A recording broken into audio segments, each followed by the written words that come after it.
So I want to talk about nutrients and doing OMAD. Do you need to supplement? Are you going to be okay? Let's just cover some points on this. The first thing you need to know is you're usually going on one meal a day at about 23 hours, right, of fasting. That's really, really beneficial for many reasons. But when you do intermittent fasting, it helps you recycle nutrients. So you don't need the same RDAs as when you're eating frequently. So you do need less.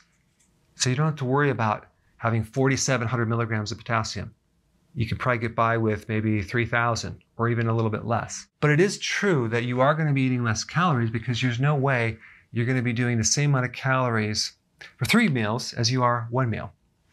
So you are reducing calories, but the fat that you're burning is making up for the lost calories.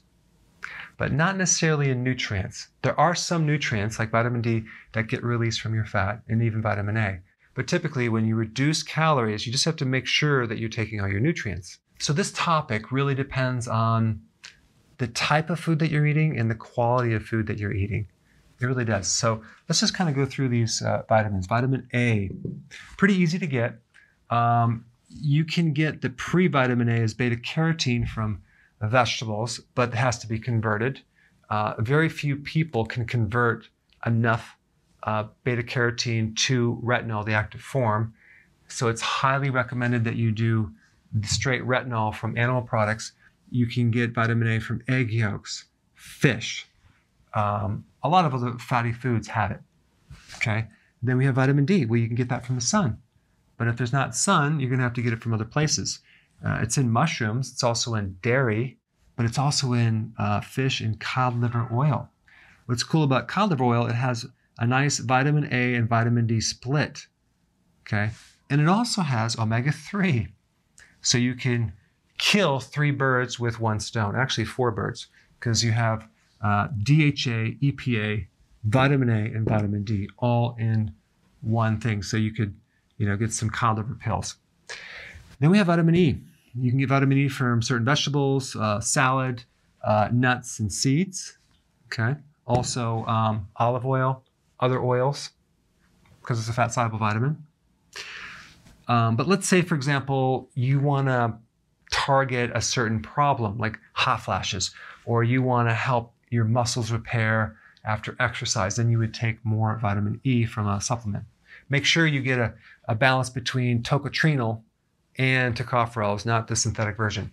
Okay, vitamin K1, very easy to get from salads and greens. It's in dark leafy greens. Vitamin K2, more difficult to get for most people, but it is in egg yolks, liver, certain cheeses, certain grass-fed meats. It's in dairy products. So this one here, a lot of people are taking this as an extra supplement because they're trying to keep their arteries clean of calcium and their joints clean because it mobilizes calcium out of the soft tissues. Your body does make a little bit of this. It can convert K1 to K2, MK4 version. Not even your microbes, but some of your cells can do it. It's a smaller amount. Then we get vitamin C. If you're doing sauerkraut, you're going to get a lot of vitamin C. Bell peppers have a lot of vitamin C. Certain vegetables have vitamin C. So this is not hard to get if you're doing that, but if you're not doing any vegetables, you're doing a carnivore diet, you just have to look at what foods you can eat to get vitamin C, and that's a whole different topic. Okay, vitamin B complex. I'm going to recommend nutritional yeast. You can get other Bs in the other foods. B6 is easy to get.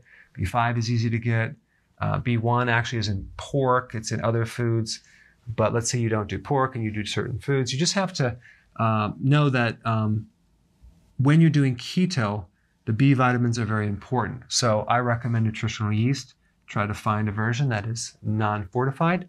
Okay, then we have minerals. There's a lot of minerals out there, but you have like the classic electrolytes. You have magnesium, calcium, potassium, chlorides. So we need these minerals, and I do recommend a good electrolyte powder because it is hard to get the minerals. You can get the minerals from the vegetables, but maybe not all the potassium if you're doing OMAD because you're doing this massive salad. But of course, you don't need as much, so you may be okay with that. It really depends. Calcium can come from certain leafy greens, but mainly it comes from dairy. Okay, so if you're doing dairy, you may get enough calcium. Our bodies don't rid a lot of calcium. They rid a lot of potassium, so we don't need as much calcium as we do like magnesium, which comes from leafy greens, by the way, and potassium, which also comes from leafy greens. The trace minerals, honestly, those are not as easy to get because our soils are so depleted, especially like iodine and zinc. Okay, and a lot of people are deficient in zinc. In fact, 2 billion people on this planet are deficient in zinc. So whether you're taking sea kelp, that's a good way, or a plant-based trace mineral, I think that would be a really good thing to add on OMAD. We talked about the omega-3, olive oil. You can also do like pre-omega-3, like in walnuts, for example, has ALA. You can take that fat, but it has to be converted. So it's not at 100%. It's a much lesser amount.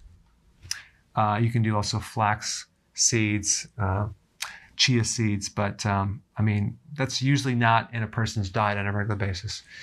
Amino acids, it's very easy to get this on a healthy keto plan, on OMAD, so you don't have to take additional protein because you're getting enough. When you're doing one meal a day, it's not a bad idea to consume a little bit more protein than 3 to 6 ounces. So maybe you do 7, maybe even 8 ounces, okay? Okay, so now we have fatty acids. Well, keto is higher in fat, so you should be okay on that, especially if you're doing healthy fats. So I think the ones that are important to add to your diet would be the trace minerals, some minerals, B vitamins, and maybe the olive oil. I think at the bare minimum, that would be a good thing to do. All right, thanks for watching. Hey guys, real quick, I have a new healthy keto eating plan for you. Just go to drberg.com. It's right on the front page. I put a link down below. Download it. It's free. Check it out.